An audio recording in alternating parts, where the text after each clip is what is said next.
이 시간 묵상 기도 드리심으로 하나님께 예배드리겠습니다.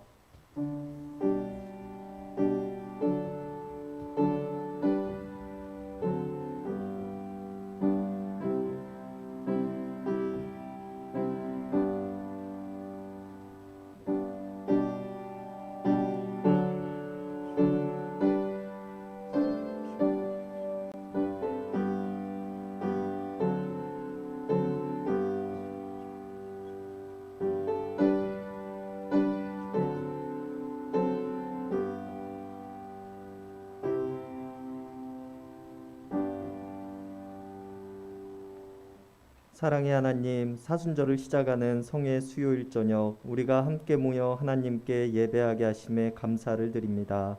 하나님께서는 독생자이신 예수 그리스도를 이 땅에 보내심으로 우리를 향한 크신 사랑을 확증하셨지만 우리는 여전히 우리의 교만에 사로잡혀 살아가고 있는 모습입니다. 예수님의 고난을 묵상하는 사순절 기간 우리가 스스로의 죄악을 자복하는 마음으로 하나님 앞에 나아가게 하시고 예수님의 고난에 동참하는 마음으로 살아가는 시간이 되게 하여 주시옵소서. 3월이 시작되고 봄 기운이 가까워져 오고 있는 가운데서도 여전히 코로나는 기승을 부리고 많은 사람들은 고통을 당하고 있습니다. 대통령 선거가 얼마 남지 않았지만 여전히 국민들을 위한 정책을 세우기보다는 흑색 선전이 난무하고 있습니다. 러시아는 여전히 전쟁의 포화로 전 세계를 두려움에 떨게 만들고 있습니다. 이 어려운 시간들을 우리가 지혜롭게 지나갈 수 있도록 도와주시고 하나님께서 인도하여 주시옵소서. 하나님 나라가 이 땅 가운데 드러나게 하시고 하나님의 선하신 계획과 뜻이 이 땅에 이루어지게 하여 주시옵소서. 예배를 시작하는 시간입니다. 마치는 시간까지 함께하여 주실 줄 믿으며 우리를 구원하신 예수님의 이름 받들어 간절히 기도드렸습니다. 아멘. 우리 다 함께 찬송가 412장, 통합 찬송가 469장 부르시겠습니다.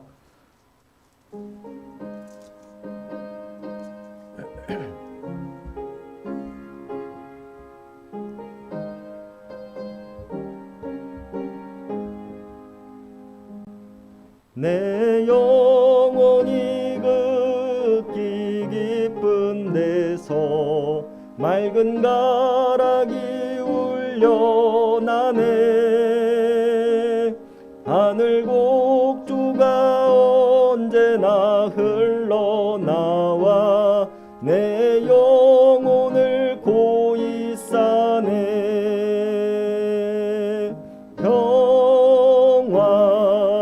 평화로다 하늘 위에서 내려오네. 그 사랑의 물결이 영원토록 내 영혼을 덮으소서. 내 마음속에 솟아난 이 평화는 깊이 묻힌 보배로다. 나의 보화를 캐내어 가져갈 자 그 아무도 없으리라.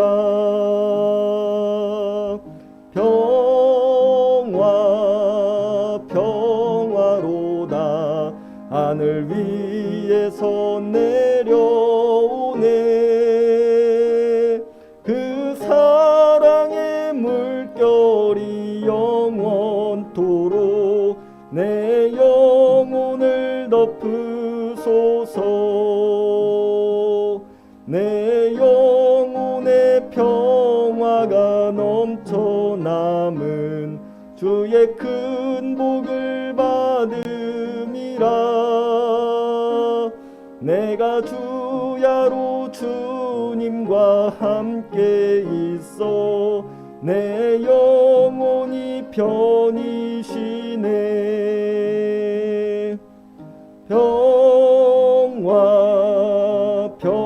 평화로다 하늘 위에서 내려오네. 그 사랑의 물결이 영원토록 내 영혼을 덮으소서. 이 땅 위에 험한 길 가는 동안 참된 평화가 어디 있나. 우리 모두 다 예수를 친구 삼아 참 평화를 누리겠네. 평화 평화로다 하늘 위에서 내려오네. 그 사랑의 물결이 영원토록 내 영혼을 덮으소서. 우리 공동기도문으로 함께 기도드리시겠습니다. 생명의 말씀에 귀 기울이는 사순절 성의 수요일입니다. 사순절을 보내는 기간 안에서 영혼을 어지럽히는 번잡한 생각들 잠시라도 멈출 줄 알게 해주십시오. 하나님 앞에서 부끄러운 뿐인 죄악의 속살, 기억조차 못하는 망각의 외피를 잠시라도 벗어던질 줄 알게 해주시옵소서. 스스로 죄인임을 고백했을 때 동면의 잠에서 깨어나는 봄꽃처럼 영혼의 향기로 피어나게 해주십시오. 고난의 길목에서 침묵이 금인 것을 보이신 예수님, 때로는 말없는 말씀이 진실인 것처럼 침묵의 위대함을 일깨워 주십시오. 마른 대지 위에 온화한 바람이 불 때 갑옷처럼 굳은 땅을 뚫고 솟아오르는 새싹들을 보며 오롯이 하나님께 손을 모으게 해주십시오. 허탄한 말로 세상을 고단하게 하는 입술, 결코 실패가 없는 십자가 사랑으로 봉인할 줄 알게 해주시옵소서. 예수님의 이름으로 기도드립니다. 아멘.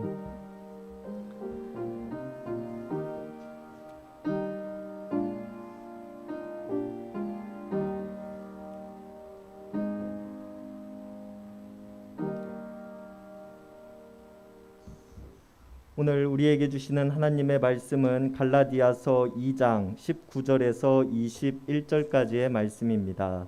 갈라디아서 2장 19절에서 21절까지의 말씀입니다.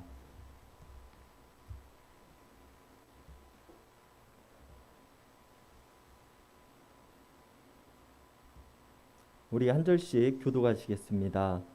내가 율법으로 말미암아 율법에 대하여 죽었나니 이는 하나님에 대하여 살려 함이라. 내가 그리스도와 함께 십자가에 못 박혔나니 그런즉 이제는 내가 사는 것이 아니요 오직 내 안에 그리스도께서 사시는 것이라. 이제 내가 육체 가운데 사는 것은 나를 사랑하사 나를 위하여 자기 자신을 버리신 하나님의 아들을 믿는 믿음 안에서 사는 것이라. 다 함께 읽으시겠습니다. 내가 하나님의 은혜를 패하지 아니하노니 만일 의롭게 되는 것이 율법으로 말미암으면 그리스도께서 헛되이 죽으셨느니라. 아멘.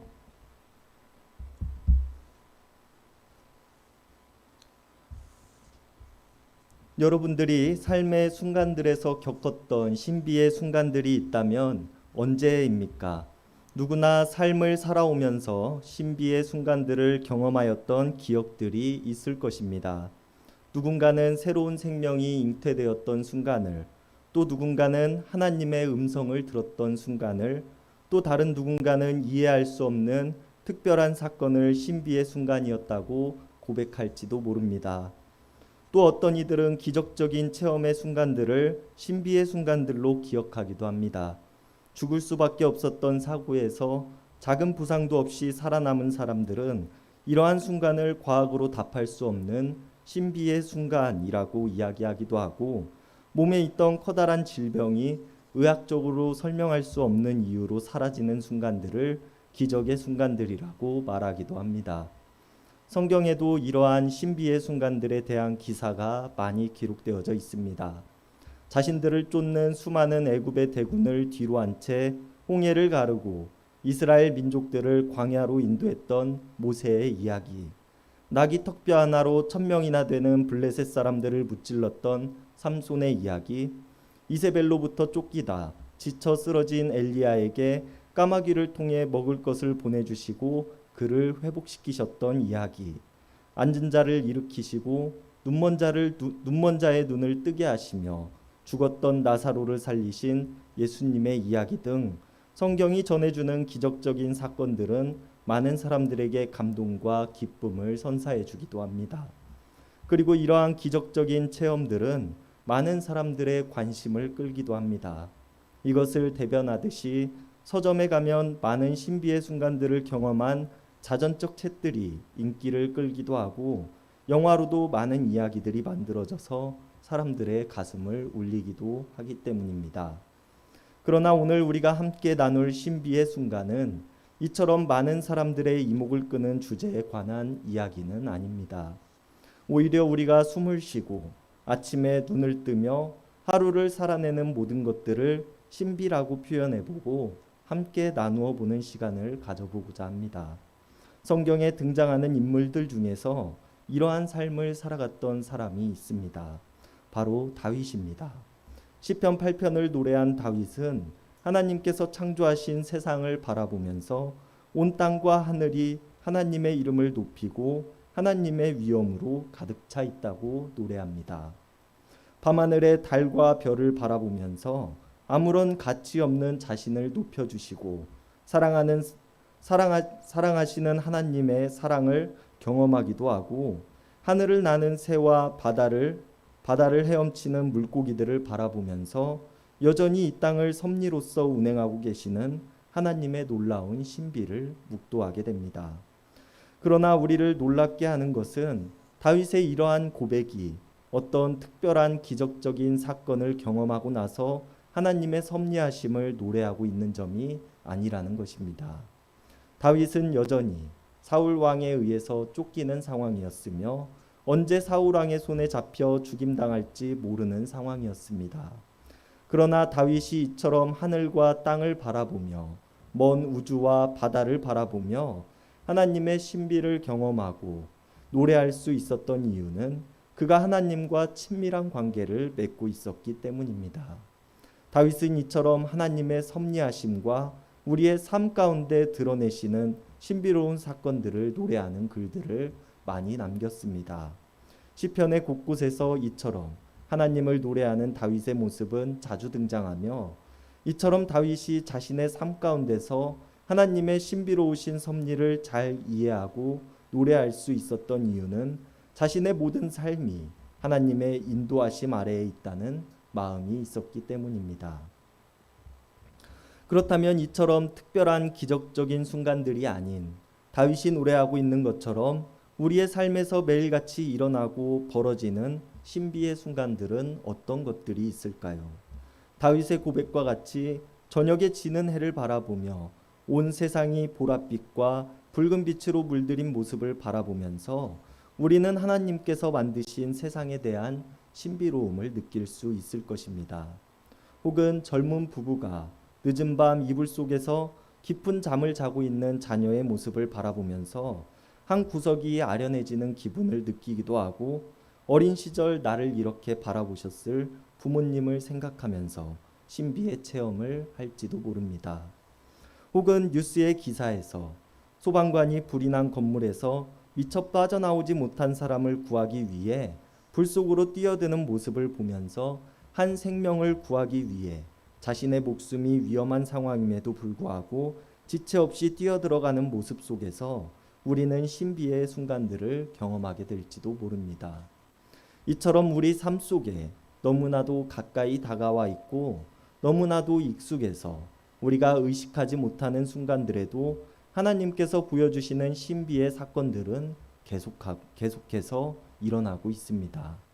그리고 우리가 우리 가운데서 익숙한 모습으로 다가오는 신비로움을 그냥 지나치지 않고 우리의 몸으로 느끼고 체험하기 위해서는 우리의 삶의 의미에 대해서 지속적으로 돌아보고 연습하는 과정이 필요하다고 생각합니다.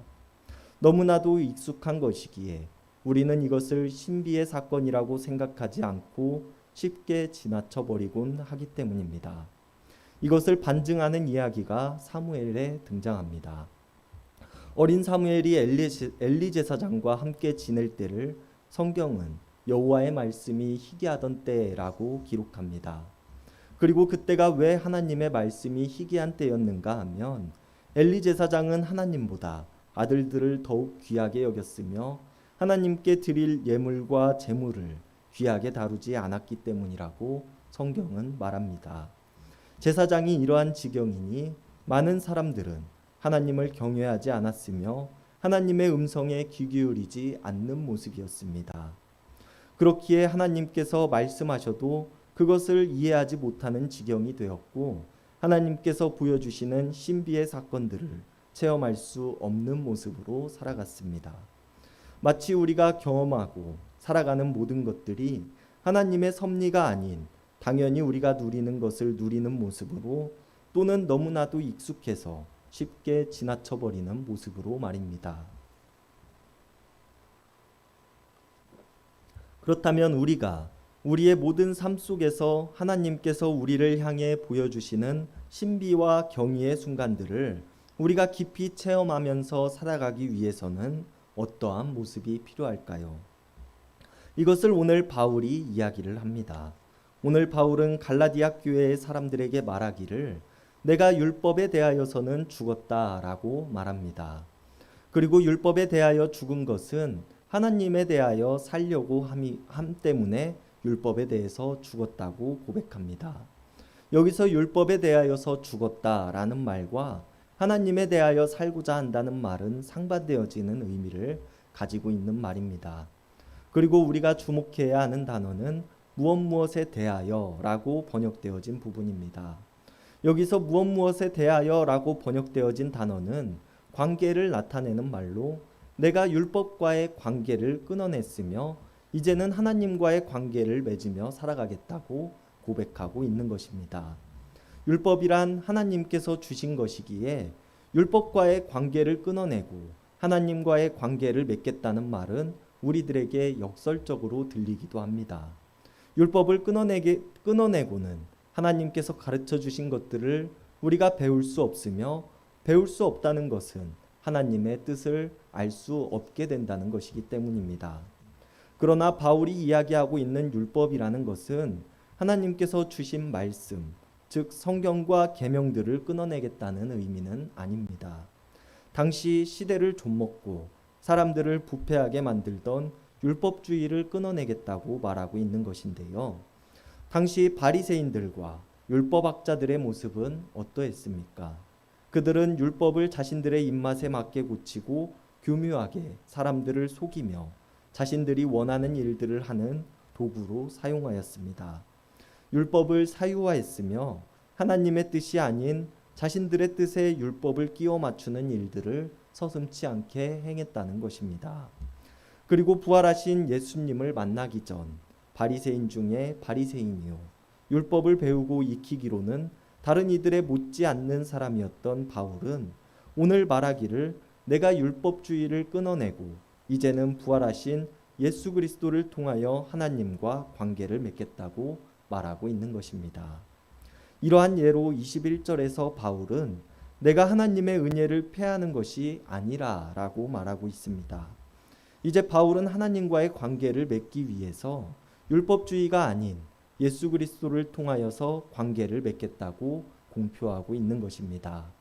이전의 삶이 율법을 통하여 하나님을 잘 알고 있다고 의스대고 하나님과의 관계를 맺어왔다고 주장하는 삶이었다면 이제는 이 율법주의를 끊어내고 예수 그리스도를 통하여 하나님과의 관계를 맺겠다고 바울은 고백하고 있는 것인데요. 오늘 본문 이전 16절의 말씀에서 바울은 말하기를 율법을 행하는 행위로는 우리가 의로워질 수 없으며 오직 예수 그리스도를 통하여서만 우리가 의로워질 수 있다고 말합니다.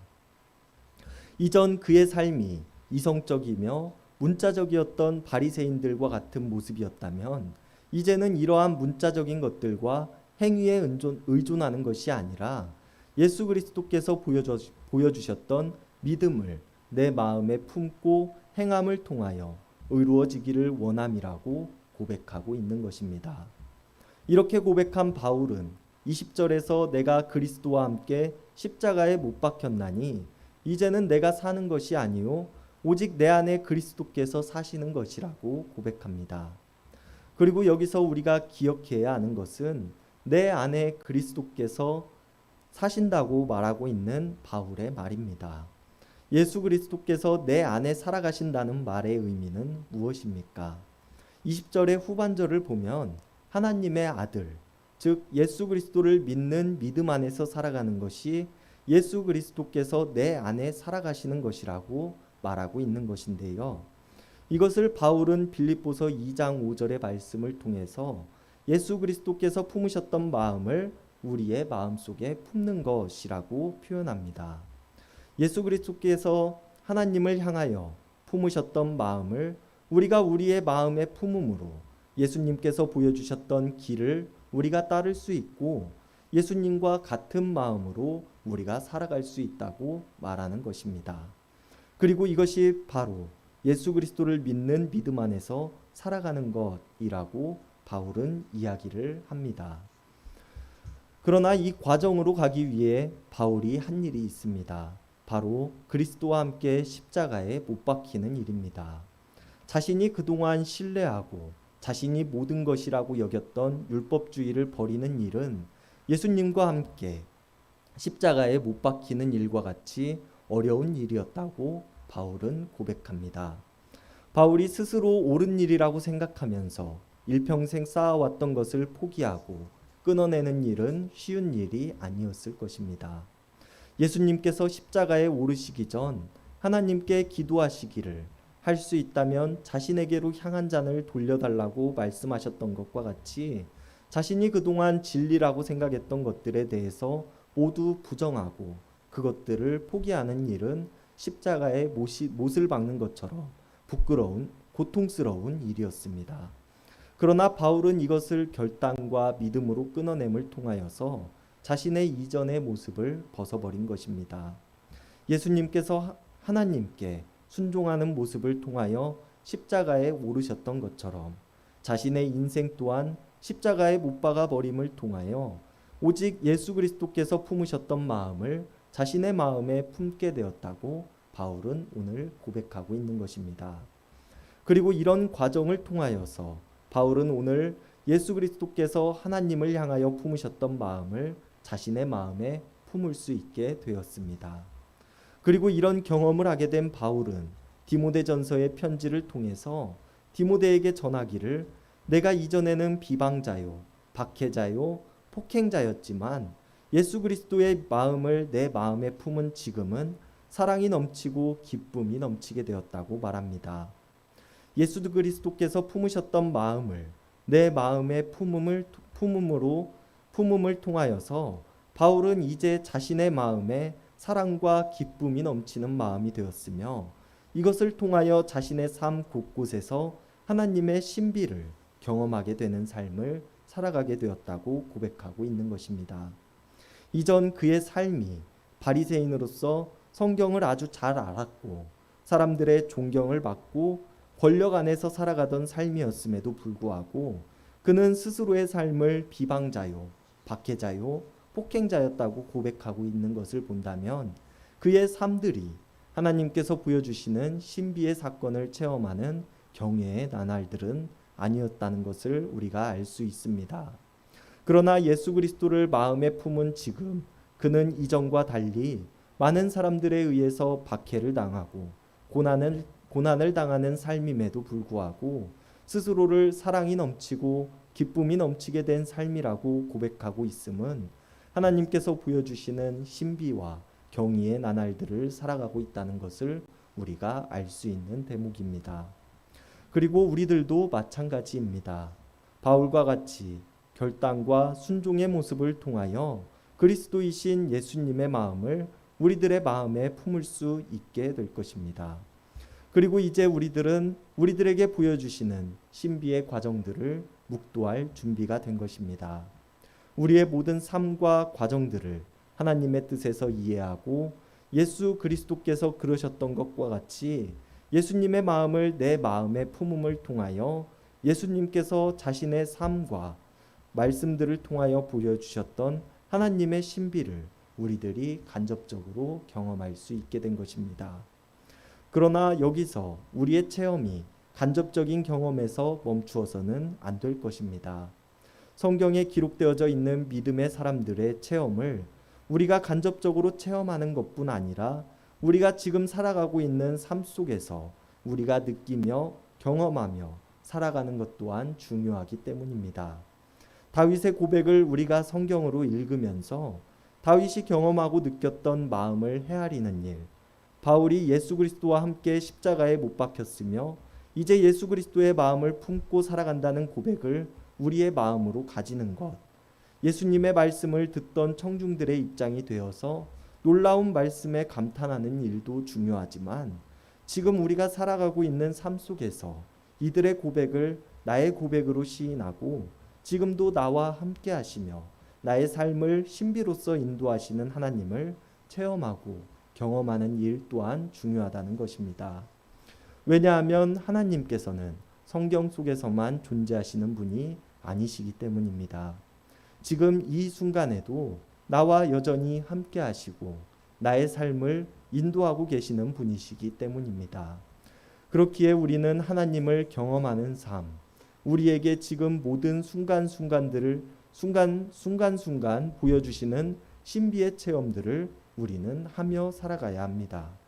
그리고 이것을 우리는 하나님과의 친밀한 관계를 통하여서 이루어갈 수 있을 것입니다. 그렇다면 여기서 제가 처음 말씀을 드리며 시작하였던 질문을 다시 한번 드려보는 게 좋을 것 같습니다. 여러분들이 삶의 순간들에서 겪었던 신비의 순간들은 언제입니까?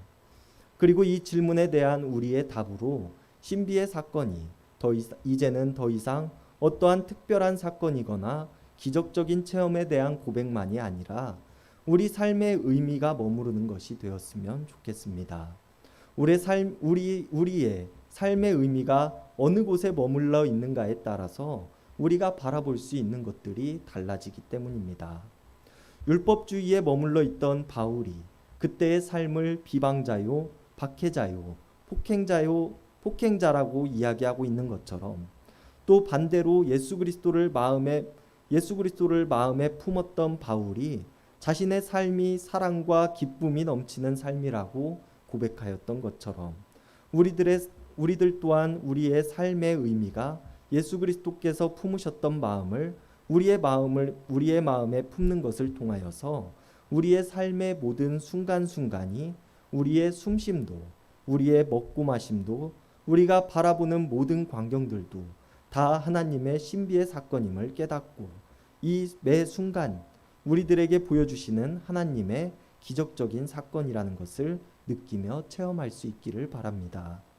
그리고 이것을 통하여서 우리 삶의 여정들 가운데서 하나님과 동행함으로 모든 순간이 신비요 기적적인 순간들이었다고 고백할 수 있는 우리들 모두가 될 수 있기를 바랍니다. 기도하시겠습니다. 이 땅을 창조하시고 우리의 모든 삶의 순간들 가운데 놀라운 기적과 신비를 선물하시는 하나님께 감사를 드립니다. 하나님께서는 여전히 우리와 함께 하시며 우리에게 크신 은혜를 베푸시지만 우리는 하나님께서 보여주시는 경이로운 모습들을 깨닫지 못하며 지나치며 살아가고 있는 모습은 아닌지 돌아봅니다. 우리가 아직 십자가에 못 박지 못하고 끌어안은 채 살아가는 것들이 있다면 결단하게 하시고 바울의 고백과 같이 오직 예수 그리스도의 마음을 나의 마음에 품음으로 먹고 마시고 숨을 쉬고 아침에 눈을 뜨는 모든 것들이 감격과 경외의 나날들이 되게 하여 주시옵소서. 사순절을 보내는 이 시간들 가운데서도 우리와 함께하여 주시고 우리가 예수님의 고난에 동참하는 자들이 되게 하여 주시옵소서. 그리하여 우리를 위해 독생자를 보내주신 하나님의 마음을 우리가 깊이 묵상하는 시간이 되게 하시고 죽기까지 하나님께 순종하셨던 예수님의 마음을 헤아려 볼 수 있는 시간들이 되게 하여 주시옵소서.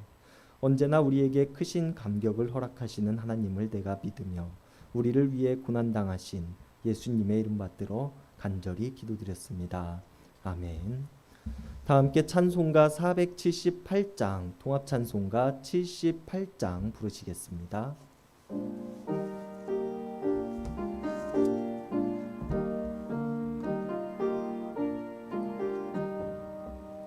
참 아름다워라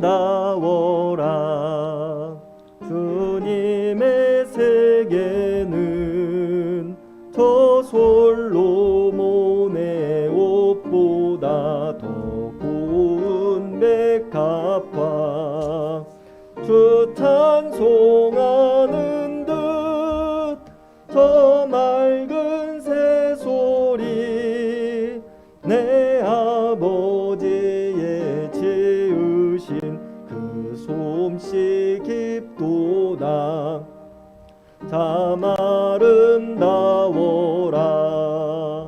주님의 세계는 저 아침에와 저녁놀 밤하늘 빛난 별 망망한 바다와 늘 푸른 봉우리 영광을 잘 드러내도다 참 아름다워라 주님의 세계는 저 산에 부는 바람과 잔잔한 시냇물 그 소리 가운데 주 음성 들리니 주 하나님의 큰 뜻을 나 알 듯하도다.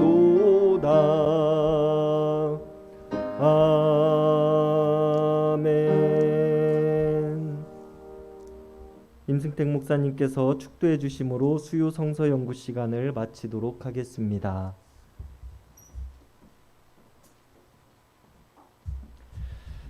기도하기 전에 몇 가지 광고 말씀드립니다. 오늘부터 우리 사순절이 시작됩니다.